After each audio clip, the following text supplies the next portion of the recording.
எண்ணெய் நிறுவனங்கள் அறிவித்துள்ள எரிவாயு டெண்டர்ல தகுதியான அனைத்து டேங்கர் லாரி உரிமையாளர்களுக்கும் அனுமதி வழங்க கோரி தென்மண்டலம் முழுவதும் காலவரையற்ற வேலைநிறுத்த போராட்டம் தொடங்கியிருக்கு. தமிழகம், கர்நாடகா, கேரளா, புதுச்சேரி, ஆந்திரா ஆகிய 5 மாநிலங்களை உள்ளடக்கிய தென்மண்டல எல்பிஜி டேங்கர் லாரி உரிமையாளர்கள் சங்கம் நாமக்கலை தலைமையிடமா கொண்டு செயல்படுது.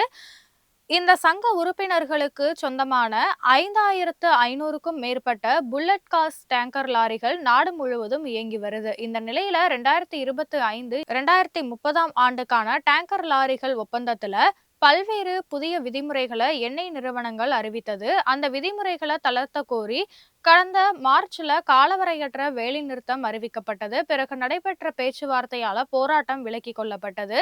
இந்த நிலையில 3,500 காஸ் டேங்கர் லாரிகளுக்கு ஆயில் நிறுவனங்கள் ஒப்பந்தம் கோரிய நிலையில 2,800 டேங்கர்களுக்கு மட்டுமே அனுமதி கிடைத்திருக்கு.